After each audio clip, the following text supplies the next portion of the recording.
tal? Muy buenas noches, bienvenidos a Va en Serio. Hoy vamos a platicar con el doctor Carlos Valdés, quien es el máximo titular de la Universidad Nacional Autónoma de México allá en Costa Rica. Usted lo conoce, vulcanólogo, quien fuera director del CENAPRED, el director más reconocido por sus resultados. Y vamos a hablar de la situación que se está viviendo en Centroamérica, Costa Rica, la pandemia y las repercusiones que tiene en el ámbito internacional. Muy interesante la entrevista con Carlos Valdés, quédese con nosotros. Y como es costumbre, iniciamos con Beatriz Paje, su reflexión de siempre. Beatriz.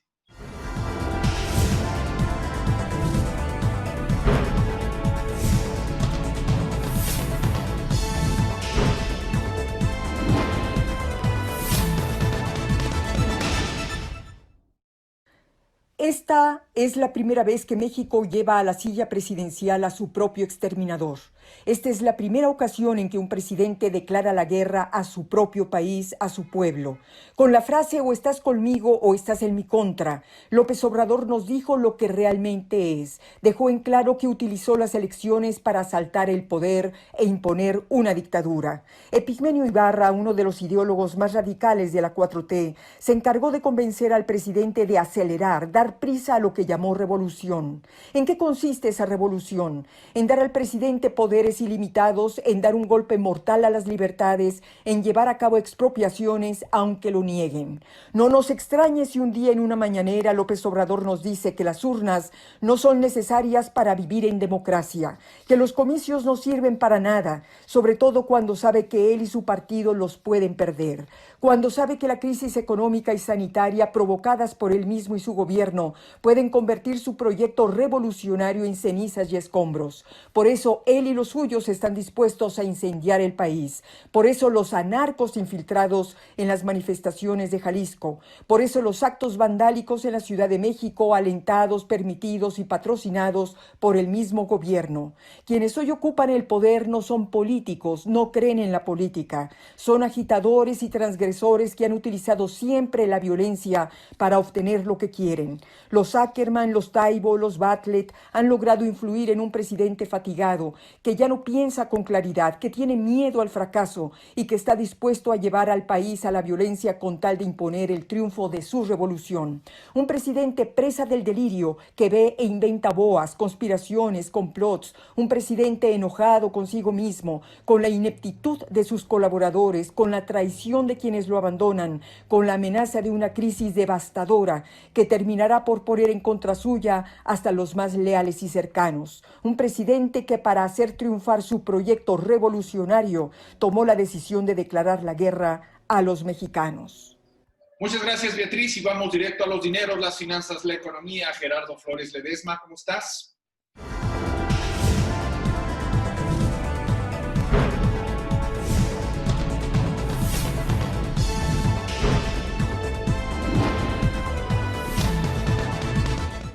Gracias, Carlos. Buenas noches a ti y a todo el auditorio. La actual administración se ha convertido en la campeona de las adjudicaciones directas, ya que en 2019 el 78% de las contrataciones del gobierno se hicieron por esa vía. En 2020 la situación pinta similar o incluso podría ser superior a la cifra derramada en 2019. De acuerdo con la información de la plataforma Compranet, los contratos públicos del actual gobierno en los primeros 5 meses de 2020 nos revelan que las adjudicaciones directas se acercan al 80%, desplazando a la figura de las licitaciones ganadas por la vía del concurso con propuestas a sobre cerrado y con tiempos de entrega puntuales y precios competitivos. Si esta tendencia continúa, el de AMLO se convertirá en el gobierno que más ha usado esta figura en una década. El problema no radica en la multiplicación de contratos asignados por la vía de la adjudicación directa, porque en épocas de crisis y pandemias sanitarias predomina el interés público.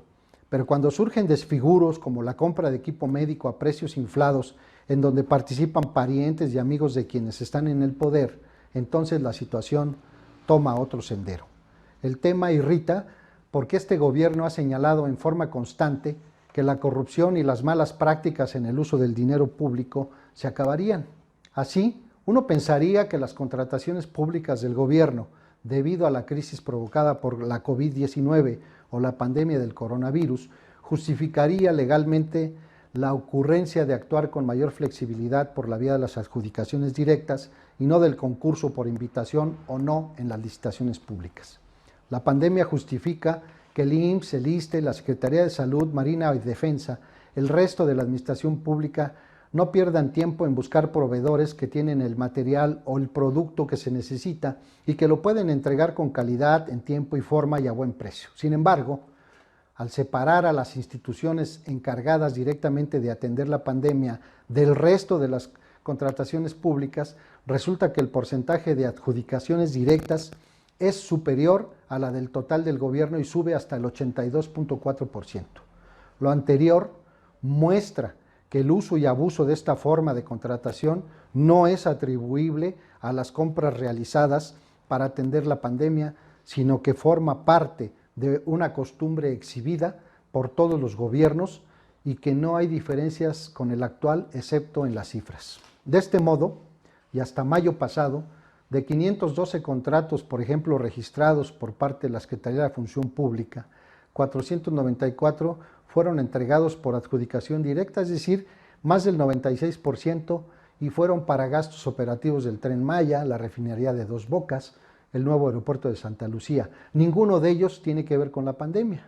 Por ejemplo, por asignación directa fueron los contratos para 70% de las compras que hizo la Guardia Nacional en los primeros 5 meses de este año y en un 78% los contratos para las adquisiciones del instituto para devolver al pueblo lo robado. Ahí les dejo la conseja, la moraleja, la frase pues, en esta ocasión parafraseando al tlacuache Gary Zurieta: vivir fuera del presupuesto es vivir en el error. Buenas noches, Carlos.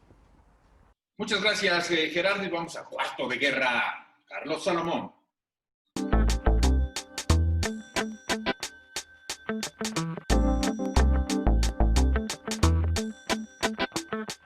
Yo siempre he dicho que soy un orgulloso egresado de las escuelas de gobierno.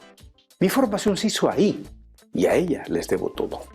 Como yo, millones de mexicanos nos hemos formado con los valores que nos infundieron nuestros maestros y por eso he defendido la educación laica, gratuita y obligatoria. Sin ella, México no se explicaría hoy. Y ahora con la pandemia que cerró escuelas, tras la declaración de alarma del Estado por los contagios, la valoración de la educación oficial vuelve a ser un tema de debate. Sin lugar a dudas, sin este esfuerzo de los maestros, la pandemia pudo cerrar las escuelas, pero no la educación. Un nuevo sistema educativo ha surgido de repente, el sistema de educación a distancia. Los docentes y las familias han hecho todo aquello que estaba en sus manos por convertir los hogares en espacios de enseñanza y aprendizaje, y se articuló de manera improvisada en muchos casos un complejo entramado de videoconferencias, plataformas y tareas para dar continuidad al aprendizaje durante estos tiempos de confinamiento. Más allá del curso escolar de este año y más allá de las condiciones sanitarias, este mestizaje entre el aprendizaje presencial y virtual permitió superar en muchos casos el miedo a la tecnología y a la deshumanización de la educación. Un riesgo real que los maestros y las familias lograron superar. Por eso es importante que el Estado mexicano revise este fenómeno que pudo haber quebrado la educación en algún momento. El debate no está en cómo se cerró el curso escolar, sino cómo será a partir de ahora la educación oficial. La educación después de la pandemia, donde la tecnología ha jugado un papel determinante, se ha impuesto a golpe de virus y en donde la dimensión humana ha conducido el proceso educativo. Nos dirigimos hacia modelos híbridos que combinan la enseñanza digital y la presencial, y aquí los maestros son clave. Los 2 millones de trabajadores de la educación son los únicos que pueden replantear el futuro educativo con base en prácticas docentes que son estrictamente humanas y que ninguna alternativa virtual puede sustituir. Es aquí donde la educación del Estado se juega, en verdad, su futuro. Insisto, Carlos, se cerraron las escuelas, pero no la educación. Y esto fue obra de los trabajadores de la educación. Muchos de ellos, a pesar de no tener las condiciones materiales para su desempeño, pero le pusieron lo que siempre han puesto a su trabajo: amor a un México que fue formado por ellos y al cual hay que honrar, Carlos. Muchas gracias, Carlos Salomón, y vamos a una pausa. Regresamos para platicar hasta Centroamérica con el doctor Carlos Valdés. Esto va en serio. Volvemos.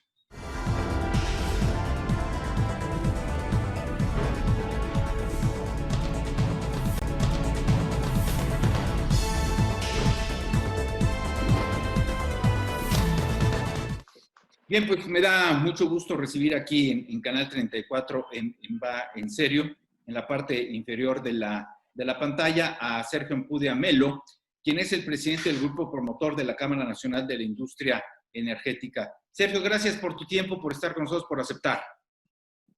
Al contrario, muchísimas gracias a ti y a tu auditorio. Y del otro lado de la pantalla está un gran especialista, gran especialista de los aspectos ambientales, como lo es Eduardo Olmos. Eduardo, ¿cómo estás? Bien, Carlos, muchas gracias. Sergio, buenas tardes. Hola, Lalo. A ver,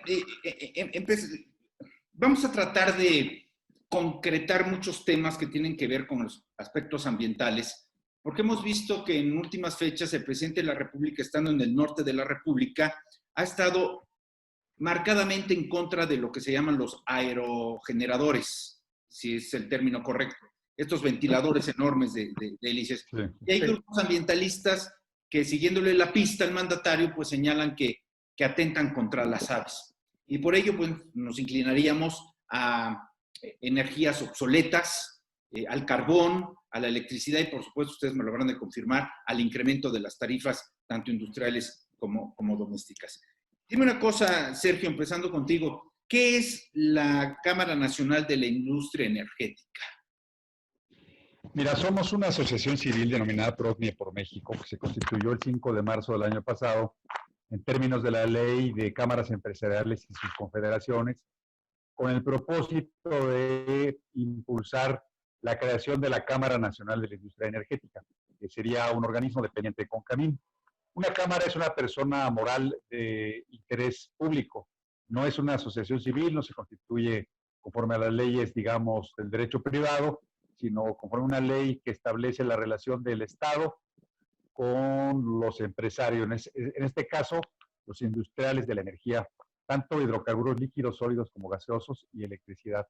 Es un esfuerzo, digamos, de coordinación entre 108 industriales, que son los que formamos parte de esta asociación civil, porque la ley te pide por lo menos un mínimo de 100 distribuidos en 10 entidades federativas. Considerando, digamos, ese cumplimiento formal, este requisito formal, nos organizamos y decidimos impulsar como una razón de Estado la constitución de una Cámara que en este momento no existe. ¿Hace cuánto se motivaron a generar este proyecto? Como iniciativa nació hace año y medio, antes incluso de esta administración, casi 2 años. Y se formalizó ante notario el 5 de marzo de 2019. Implicaba que tuviéramos ya en ese momento el número de agremiados que la ley te pide, que es un mínimo de 100, logramos 108, incluyendo dentro de las cadenas de valor de hidrocarburos y de electricidad, tanto hidrocarburos líquidos, sólidos y gaseosos, como electricidad fósil y electricidad limpia. Somos en ese sentido, intentamos representar el interés general de toda la industria, no de un segmento.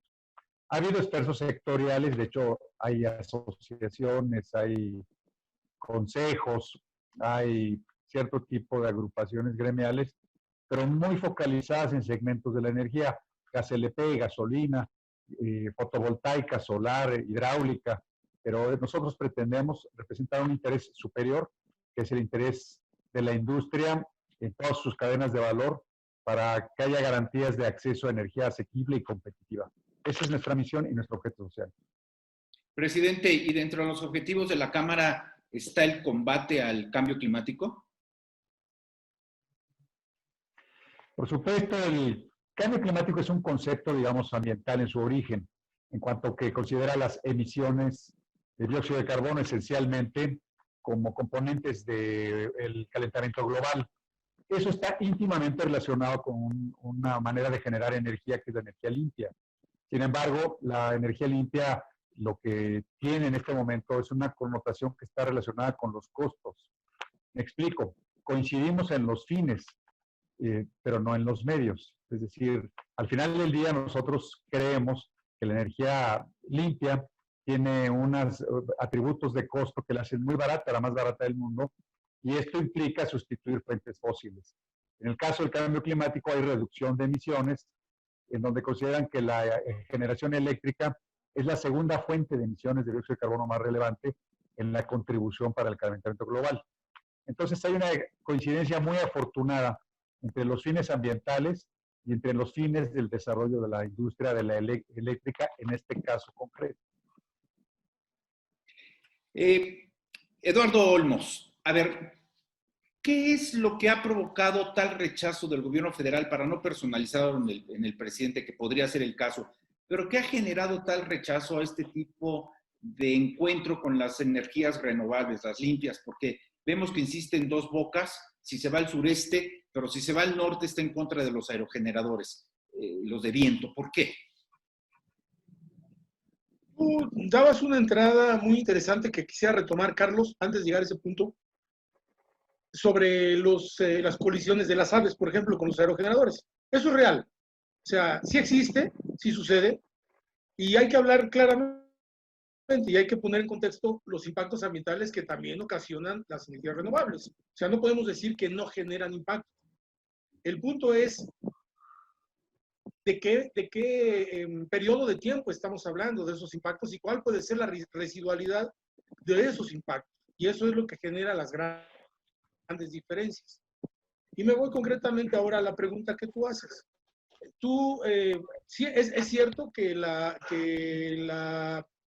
las aves se colisionan con los aerogeneradores, pero ha habido también un proceso evolutivo de los mismos desarrolladores de parques eólicos, en este caso. Esos parques eólicos ahora lo que hacen es que establecen o tienen convenios con instituciones que tienen capacidad para monitorear a través de radares los flujos migratorios de las aves, de tal forma que existe una conexión entre ellos y cuando se percibe que viene una parvada importante migrando, hay un contacto donde detienen los aerogeneradores para permitir que pase la parvada.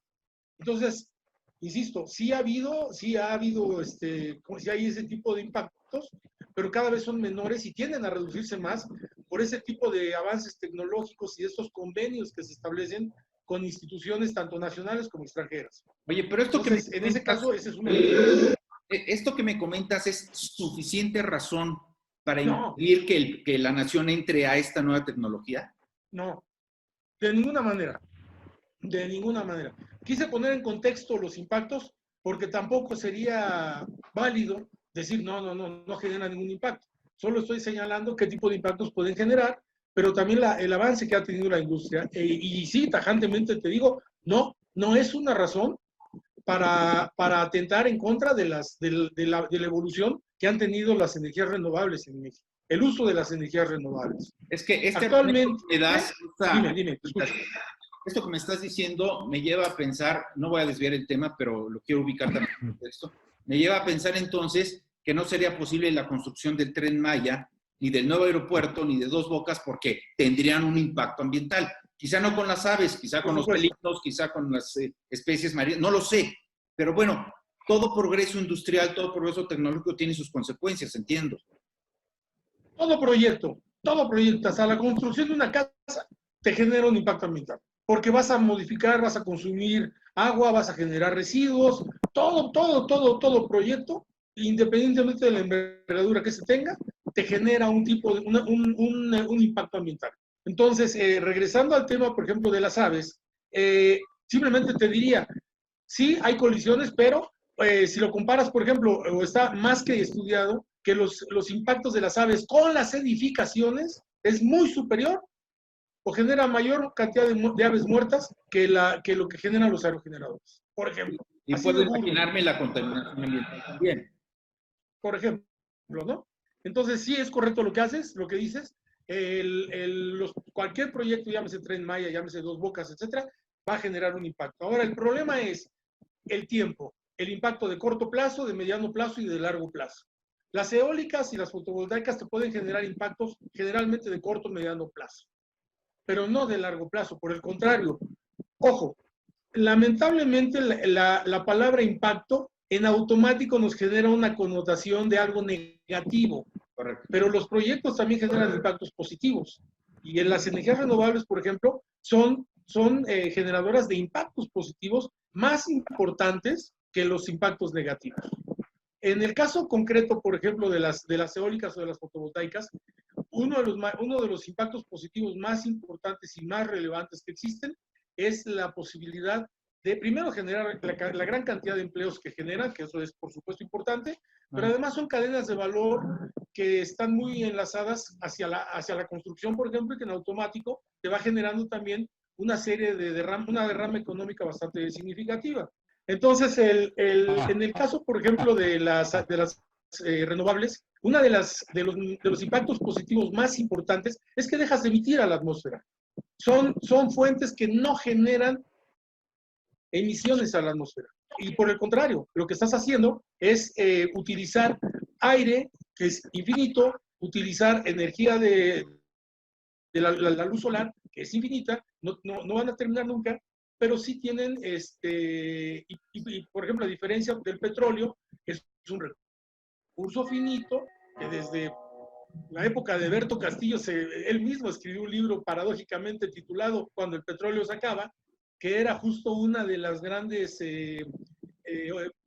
tendencias que había en ese momento, ¿no? Pero bueno, me regreso al punto, ya me fui a la grilla política, pero el tema aquí es, en este asunto del impacto ambiental, la generación de efectos positivos es lo más importante y que tenemos que valorar, es que México tenía un compromiso para bajar la cantidad de emisiones a la atmósfera para contribuir significativamente a frenar el cambio climático. El cambio climático es irreversible, pero se puede atenuar la velocidad, se puede disminuir la velocidad.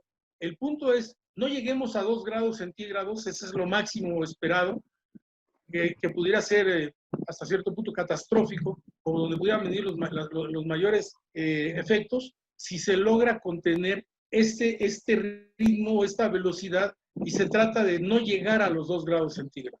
¿Me explico? A ver, vamos si me permiten hacer una pausa. Yo quiero ser muy directo y va en serio, preguntarle tanto a Sergio como a Eduardo, ¿y qué van a hacer ustedes para convencer al gobierno federal de cambiar la ruta o el ritmo ideológico que tiene en relación a las nuevas tecnologías? Porque me parece, y me voy a adelantar un poco antes del corte, me parece que vamos a contrapelo, vamos en contraoferta a lo que está haciendo el mundo.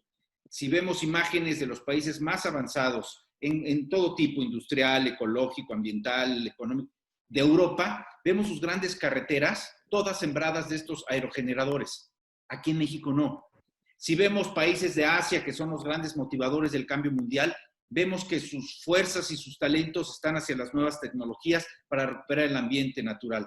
Aquí estamos apostando a la compra del carbón para generar electricidad. Entonces yo quiero ver hasta dónde llega el músculo de ustedes como Cámara y qué están haciendo para evitar que nuestro país pues se degrade todavía más y no compita con el resto del mundo en avances tecnológicos.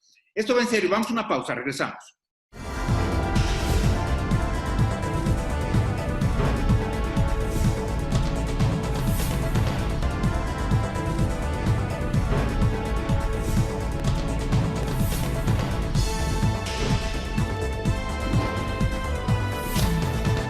Muy bien, continuamos con Sergio Ampudia y con Eduardo Olmo. Sergio, a ver, dime, esta convocatoria, esta congregación, este equipo nuevo de industriales en materia energética, ¿qué están proponiendo o qué van a proponer o qué van a hacer para que este país recupere la vocación del cuidado del medio ambiente? Mira, sin duda, como tú bien lo afirmas, es una tendencia mundial.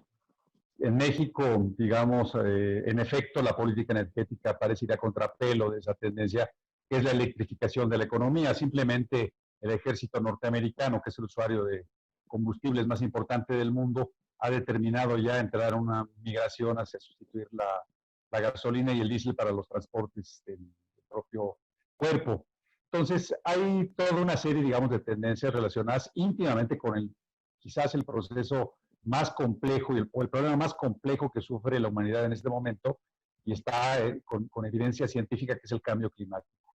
Yo diría, en una primera aproximación, yo te diría, es indudable que cualquier esfuerzo que haga una sociedad para producir tiene que entender que no puede crear pasivos ambientales de la magnitud como lo está haciendo, recurriendo a la forma de producir y consumir energía business as usual.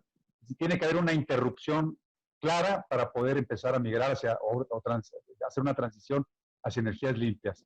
Yo tendría eso, digamos, como un primer elemento. El segundo es que la tecnología fotovoltaica esencialmente, y también la eólica, hoy se ha abaratado mucho y ha hecho muy accesible que incluso pueda uno generar y consumir su energía in situ, que es la generación distribuida, como se le conoce ahora.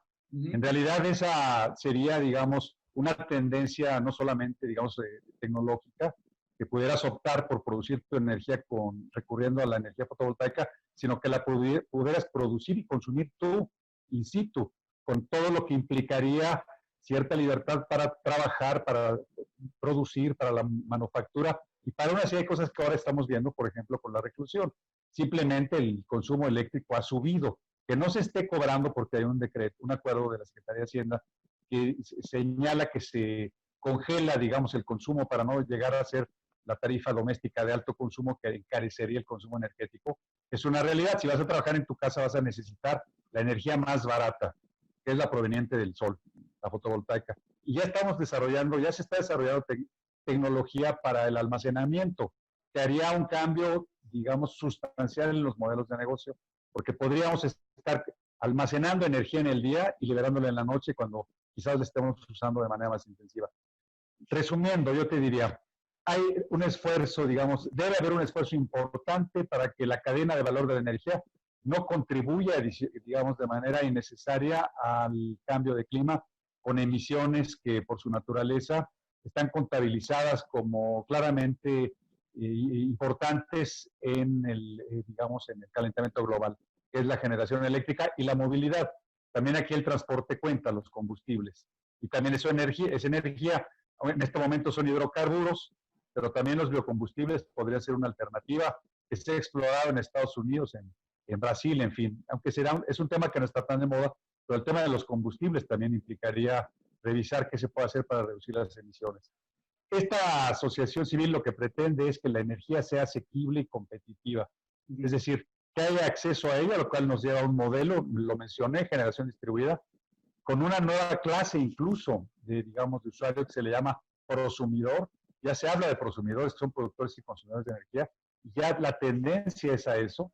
Y por otro lado, eso reduciría las emisiones provenientes de las fuentes estables de energía que en este momento provienen, digamos, de la CFE. El 70% de la energía, casi el 70% de la energía eléctrica utiliza como energía primaria las fuentes fósiles. Entonces, la sustitución o la migración de esa matriz energética con el equilibrio que ésta requiera sería un aspecto que esta asociación cuidaría. No estamos, digamos, oponiéndonos a que se genere electricidad utilizada como energía primaria de la fósil, pero sí creemos que debe haber una migración paulatina, ordenada e inteligente hacia eso. Eduardo Olmos, estamos por concluir esta conversación, pero no quisiera dejar pasar la oportunidad sin que nos expliques de manera breve por qué somos tan torpes en el manejo de nuestros recursos. Somos un país solar, tenemos la fuerza de los mares, tenemos la fuerza de los vientos, somos petroleros y pagamos carísimos nuestra energía. ¿Por qué? Mira, ha habido un proceso gradual de desarticulación, que eso habrá que reconocerlo también, de los procesos. Mira, voy a ser más concreto. Sí. Simplemente el sistema, el medio ambiente no termina de formar parte de la inteligencia, tanto de los gobiernos como a veces de los mismos empresarios. O sea, hay que reconocer que en ambos casos hay un déficit. Para muchos empresarios, reconocer los aspectos ambientales es un trámite, un mero trámite, y hay que cumplirlo. Y ahí está un problema, porque el asunto es que si no lo interiorizan, si no lo sienten realmente, si no lo valoran y permiten y lo cubren o lo protegen como tienen que hacerse, pues de nada sirve que que se hagan evaluaciones de impacto ambiental y todo esto. Hay una normatividad muy bien estructurada que te obliga a obtener hacer estudios de impacto ambiental para donde tú voluntariamente manifiestas cuáles son los impactos que tu proyecto va a ocasionar y le propones a la autoridad cuáles son las medidas de mitigación que vas a utilizar para atenuar esos efectos o esos impactos negativos. Bueno, pues a veces una vez que sale el resolutivo, se les olvida a muchos empresarios. Entonces, ahí hay una parte que te dice que no ha terminado de permear en la gente el concepto y el respeto al medio ambiente. Pero también por parte de la autoridad es un tema muy complejo, muy complejo, que realmente se vuelve a veces hasta engorroso y eso hace que la gente se desanime. Pero eso no quiere decir que no se haga, que no se tenga que hacer. Lo que hay que buscar es un cómo muy noble, muy ágil, que permita valorar e interiorizar en las empresas el concepto de la sustentabilidad en lo que realmente significa, porque eso es un equilibrio, Carlos. La sustentabilidad tiene que ver con tres aristas muy importantes: medio ambiente, economía y sociedad. Si alguna de estas se desarticula el tema de la sustentabilidad. Entonces hay gente o se va a que es que voy a generar muchos empleos, no me importa si les doy una torre al ambiente, o no me importa si me monto en un terreno o le quito a un ejido, a alguien su tierra, ¿no? Tiene que haber un equilibrio, que es lo que ha costado mucho trabajo poder generar. Pero dime una cosa, ¿hay ineptitud o hay abuso en las políticas públicas que tienen relación con el medio ambiente? Y voy a ser muy claro y va en serio. Yo estoy en contra, lo he manifestado consistentemente, en la verificación vehicular, no por el proceso, sino por el tratamiento. Es decir, considero anticonstitucional que el gobierno me audite a mí como particular sobre una verificación que debe aplicar a un taller mecánico. Es decir, yo entrego mi carro a un taller mecánico, pago por el servicio y supone que el taller mecánico me lo tiene que entregar en orden el automóvil a mí. Yo no entiendo por qué el gobierno me verifica a mí y me multa a mí si el carro no está en condiciones cuando yo pagué a un taller mecánico. ¿Las políticas públicas están basadas en ineptitudes o en abusos? Una gran pregunta. ¿Tú, Sergio, quisieras contestar? A ver, Sergio, venga. Mira, yo creo que hay, francamente, una visión a veces muy corta de la política ambiental. Yo creo que a veces no se pone el acento en aquel, digamos, en la carga regulatoria esté justo como tú lo mencionas, en aquel que puede tomar la decisión eficiente para que las cosas funcionen. De hecho, yo te diría que hoy estamos viendo cómo la contaminación de la Ciudad de México sin circulación y sin actividad industrial es muy elevada y es atribuible al funcionamiento de la central eléctrica de Francisco Pérez Ríos aquí de Tula, que está quemando combustóleo. Es decir, el problema vehicular como tal me parece que habría que reformularlo y me parece que se quedó en una solución de hace 30 años que ni siquiera está ya enfocada correctamente. Yo creo que es parte de las políticas. Se entronizan, tienen, digamos, una suficiencia ideológica importante como para justificarse y poco a poco dejan de ser pertinentes para entender un problema porque abandonan las soluciones tecnológicas y se basan en soluciones de regulación, digamos, de comando y control, que son sanciones. ¿Quieres aportar algo más, Eduardo? Sí, nada más para concretar lo que comenta Sergio y respondiendo a tu pregunta. Sí. El tema de las políticas ambientales, si bien es cierto que son complejas, también es cierto que de alguna manera han contribuido a contener un proceso de deterioro ambiental que venía peor. O sea, sí es cierto, han ayudado y hay que aplicarlas. Lo importante es cómo las vemos. Si las vemos como un acto autoritario o las vemos como un acto al cual yo voluntariamente me sumo, pensando en el beneficio que le voy a generar a un colectivo que se llama mundo, que se llama planeta. Si yo entiendo ese concepto, puedo asimilar y puedo asumir mejor las políticas que aplica una autoridad ambiental. El problema es que ahorita es muy confuso, es muy difusa totalmente la participación de la Secretaría de Medio Ambiente. Es totalmente contraria a lo que se esperaría y a lo que se esperaría de un gobierno progresista como teóricamente tendría que ser este. En lugar de apoyar al medio ambiente, se está yendo para atrás, empujando crecimiento el uso de combustóleo a partir de una serie de normas internacionales que se han publicado y que de alguna manera tienden a generar un gran inventario que ahora no saben qué hacer con él. Y con la construcción y la rehabilitación de las refinerías se va a poner peor. Entonces, sería un llamado a la sociedad en su conjunto para poder actuar de alguna manera mucho más activa, no nada más con desplegados, ¿no? Ni las marchas, tiene que ser algo más jurídico y más legal para poder frenar y contener estas políticas que son totalmente contestatarias y retrógradas al proceso que traía el país avanzando hacia un mejor entorno ambiental, Carlos. Sí, creo que es mucho y eso se debe a un problema de cultura y de educación cívica. Porque, bueno, insisto yo, hay aplicación de políticas públicas que no entendemos. Por ejemplo, el asunto del narcotráfico se ve como un asunto de seguridad nacional y no como un asunto de salud. Y ahora cuando vemos un problema fiscal por las pandemias o por lo que quieras, lo primero que hace es incrementar el valor de los refrescos y de las bebidas azucaradas, porque hay obesos, hay gorditos. No acabo de entender muchas cosas, pero en fin. Sergio, muchas gracias por tu tiempo, por tu participación, por haberlo ilustrado de esta manera.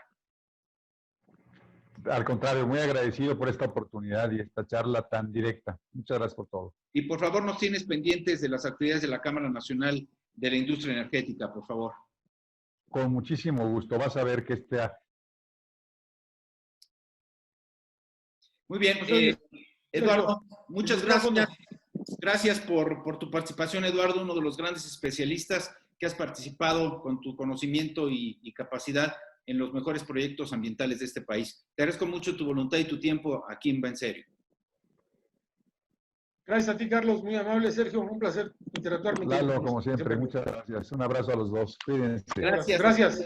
Y vamos a hacer una pausa. Regreso con Carla Concal, Alejandra Pérez Bernal y el francotirador, José Morroizo Rivas. Esto Va en Serio. Volvemos.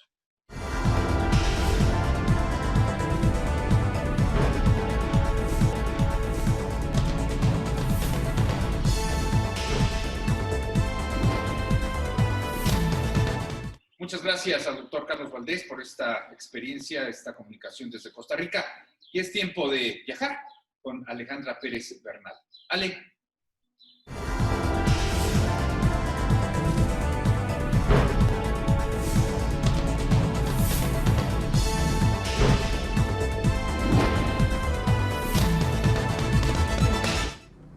Hola Carlos, ¿qué tal? Muy buenas noches, un saludo a ti y a todo el auditorio. Y bueno, como muchos de nosotros recordaremos, justo a la mitad del sexenio de Felipe Calderón se propuso la desaparición de la Secretaría de Turismo junto con las dependencias como Reforma Agraria y Función Pública. Esto con el objetivo de tener un ahorro de 80,000 millones de pesos en ese entonces. Pero ocurrió todo lo contrario, el Ejecutivo rectificó, aceptó su error y la Secretaría de Turismo no solo se fortaleció, sino que también se incorporó al Plan Nacional de Desarrollo como una dependencia prioritaria. Esto por el alto impacto que generaba en la economía, tanto en número de visitantes, generación de empleos y generación de divisas. Hoy, cuando la nueva normalidad no termina de aterrizar, pues es vital rectificar y declarar al turismo como una actividad esencial de la economía, como lo es la construcción de las 3 grandes obras de este gobierno, que es el Tren Maya, la refinería Dos Bocas en Tabasco o el aeropuerto de Santa Lucía. Es digno de aplauso que los miembros de la Conferencia Nacional de Gobernadores CONAGO hayan planteado al titular de la Sectur Federal, Miguel Torruco, intervenir para que se le otorgue ese estatus a la industria turística. Colgarle al turismo el sello de la actividad esencial de la economía implica que este sector no quede al final de la cadena de reactivación tras esta pandemia. Algunos funcionarios del actual gobierno, como la titular de Gobernación, Olga Sánchez Cordero, han subrayado que el turismo debe ser retomado como actividad esencial haciendo los cambios necesarios que permitan a la industria operar de la manera más segura posible. Ya se han hecho juntas de trabajo para este fin, pero la más acertada e importante fue la reciente reunión en la que participaron más de 20 gobernadores y funcionarios federales. No debemos olvidar que el turismo ha sido una de las actividades económicas más dañadas por esta crisis del coronavirus. Queda claro que países europeos como Italia, España, Gran Bretaña y otra veintena de naciones del viejo continente descansan gran parte de su crecimiento económico en esta cifra del turismo, es decir, la cifra de paseantes que reciben y las divisas que les dejan. México no estaba mal, pues el turismo representaba el 8.7% del Producto Interno Bruto y la generación de 11 millones de empleos directos e indirectos. Hay que ser claros, hasta el año pasado México recibió la visita de 45 millones de turistas internacionales, lo que significó un incremento del 9% con respecto al año previo y una derrama económica de más de 24,000 millones de pesos. El turismo fue la actividad con el mayor saldo positivo en su balanza comercial, con más de 14,000 millones de dólares, además de que el consumo turístico en el país sumó 142,000 millones de dólares, de los cuales cabe destacar que el 83% lo aportó el turismo interno o doméstico. En fin, Carlos, pues hasta aquí mi reporte. Buenas noches y recuerden, quédense en casa. Muchas gracias, Alejandra Pérez Bernal. Y vamos con el francotirador, José Monroy Sorribas. Pepe. Carlos, muy buenas noches, amigas y amigos. Nadie en su sano juicio podría cuestionarle a Andrés Manuel López Obrador el triunfo que tuvo en las elecciones pasadas presidenciales. 30 millones de mexicanos, por una o por otra razón, lo llevaron al poder. Tal vez muchos años de su vida en la búsqueda lo convirtió en un personaje de la política mexicana. Un personaje que a lo largo de 15 o 18 años haciendo campaña ha caído en una serie de contradicciones. Andrés Manuel López Obrador no es el mismo de hace 2, 4, 6, 8 o 10 años. El tema de fondo es que ahora no es Andrés Manuel López Obrador, es el jefe del Estado mexicano. Y con esta modalidad de las conferencias matutinas presidenciales, ha convertido ese circo, literalmente circo, en una tribuna en donde se desprestigia, se descalifica, se califica, se exonera, se unge, se perdona, se cuestiona, se critica y de alguna manera, finalmente, él sale con que él tiene sus propios datos. Es capaz de cuestionar la fórmula mundial del Producto Interno Bruto. Es capaz de cuestionar el tema del crecimiento y el tema de la distribución de la riqueza y hablar que lo que se debe medir es la felicidad. Es capaz de colocar su agenda de megaproyectos, que serían sus proyectos emblemáticos, por encima de la agenda que más nos importa a todos los mexicanos y que es justamente el tema de la salud y el tema del coronavirus. Pero hay algo en medio de todo que nos debe llamar profundamente la atención. Andrés Manuel López Obrador ya no es candidato y no debe de ser, como lo está ejerciendo, el jefe tlatoani de Morena. Cuidado, porque una cosa es haber llegado al poder, la otra también de manera legítima tratar de sostenerse en el poder, pero mediante los mecanismos, las instituciones y los procedimientos que a él justamente lo llevaron, democráticos, pero no torciendo, Carlos, torciendo las bisagras de las instituciones mexicanas. Pierde credibilidad cuando es capaz de dirigir toda la atención de una prensa que, por cierto, es de utilería, la que va a las sesiones matutinas, y es capaz de voltear la atención de los temas sustantivos para, por ejemplo, hablar de la BOA. Todo un movimiento que llegó de manera rara, de manera clandestina, de manera sospechosa, a las manos de los operadores de la Presidencia de la República, y entonces el vocero da cuenta de este movimiento. Un movimiento en donde se atrevieron a decir nombres de personajes y comunicadores, mismos que, por cierto, se han deslindado completamente. Ciro Gómez Leiva, Amparo, Broso, Loret, Kraus han dicho: yo no soy de ese baile. Broso, por cierto, le dijo: Andrés Manuel, ¿qué sigue? ¿Que embargues mis cuentas o que allanen mi casa? Qué lástima que estemos viendo la versión más chica del presidente de los mexicanos. Muchas gracias y muy buenas noches. Muchas gracias, Pepe Monroy. Tiempo de Carla con K, los millennials, los emprendedores. Carla.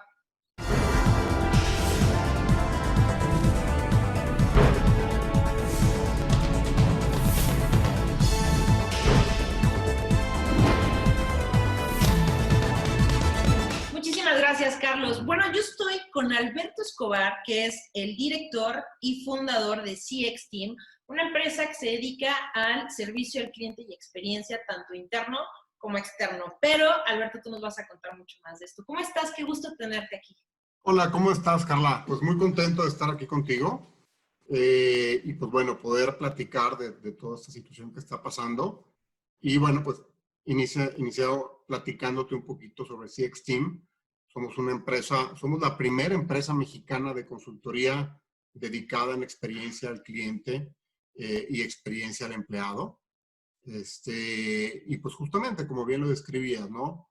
Nos gusta trabajar y ayudarle a las empresas a que mejoren la experiencia y les den la mejor experiencia a sus clientes, pero también a sus empleados, ¿no? En este mundo de la experiencia al cliente, algo muy importante es justamente que si tienes empleados contentos, pues seguramente van a hacer que traigas clientes contentos, ¿no?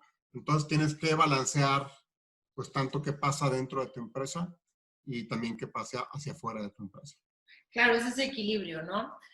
Y platícanos una cosa, Alberto. Ahorita con lo del COVID, con la pandemia, podríamos decir que países asiáticos, por ejemplo, Estados Unidos, nuestro vecino, lo veíamos muy adelantado en la forma en la que consumía y en la que vivía ese día a día. En México las estadísticas dicen que no nos encantaba hacer compras, por ejemplo, online por miedo a un fraude, que nos gusta más, la palabra que tú acabas de decir que es clave en todo, la experiencia, pero nos gustaba la experiencia in situ, en el lugar. ¿Cómo ha cambiado el comportamiento de los mexicanos en estos 4 meses como consumidores por el COVID? Mira, el cambio ha sido, pues, voy a decir, total, ¿no? Todos hemos tenido que adaptarnos a la situación y, bueno, dependiendo de cada quien nuestra situación particular, obviamente tuvimos que adaptar nuestra forma de trabajar, tuvimos que adaptar nuestra forma de hacer compras y en algunos casos, los que tenemos hijos, pues también tuvimos que adaptar en la forma en la que van a la escuela, ¿no? Entonces, pues hemos visto, como decíamos, en lo laboral, pues primero que nada, cómo continúo lo mejor posible mi actividad día con día laboral y profesional, usando pues todas las herramientas tecnológicas, ¿no? Y obviamente uno de los casos más sonados en todos los medios, pues es el éxito que ha tenido Zoom, ¿no? Una empresa que antes de esto era un poco como de nicho, algunos la conocían, pero no todos. Y cuando pasa este tema de la pandemia, bueno, o sea, el número de usuarios que tienen se ha multiplicado por millones, ¿no? Los hábitos, pues como lo hemos estado viendo, ¿no? Los hábitos de consumo, pues antes muchas personas que trabajábamos, pues obviamente haces tu súper para tener cosas en tu casa, pero pues también comes mucho fuera de tu casa, comes en restaurantes, en fondas, etcétera, ¿no? Pues ahora al estar encerrados en casa, pues todo ese dinero que antes destinabas a comer fuera, pues ahora también lo vuelves a hacer en súper, ¿no? Claro que también hay consumos de servicios a domicilio, pero pues entonces ahora lo que consumimos de las cadenas de supermercados, pues tal vez estemos comprándole el doble de lo que antes comprábamos, ¿no? Entonces ha sido una época muy benéfica para ellos y también ha sido un gran detonante para los nuevos intermediarios que tenemos de servicios que van y te ayudan a hacer el súper o los mismos servicios de compra en línea y que te entrega la misma cadena, ¿no? Un cambio fundamental. Y bueno, hablábamos los temas de escolares, ¿no? Pues yo creo que todas las empresas, todas las escuelas, perdóname, buscaron la mejor manera de adaptarse a esta nueva realidad. Varía mucho, obviamente, el grado escolar, ¿no? Pero pues bueno, yo creo que desde profesional y posgrados ya usaban muchos temas online, pero uno de sus grandes diferenciadores también pues era el contacto físico y los campus, ¿no? La vida en el campus. Pues ahora pues todo es online. Y como decía hace rato, los que tenemos niños pequeños, pues ahora tienes que hacerla un rato del día de maestro y de nana, estar correteándolo, ver qué herramientas están usando para ayudarlo a conectarse. Y una vez más. ¿Qué te parece si te invito para el siguiente programa, para ahora platicar? Ahorita me lo planteaste muy padre y suena muy bien lo que me estás diciendo, pero quiero tratar un tema contigo que es bancos, que ha sido de los peores calificados en esta pandemia. Y también hablar de cómo cambiar y adaptar ahora las necesidades que tienen nuestros empleados. Ya hablamos del cliente, ahora vamos a hablar de nuestros empleados o nuestro equipo de trabajo. ¿Te parece? Me gustan mucho los dos temas. Lo vemos en el siguiente programa. Perfecto, Alberto. Muchas gracias. Carlos, regreso contigo. Muy buenas noches al auditorio. Muchas gracias, Carla, y gracias a usted, como siempre le digo, por su cariño, su tolerancia, su cercanía. Soy Carlos Ramos Padilla, que tenga usted la mejor de todas las noches, y recuerde, esto aquí va en serio.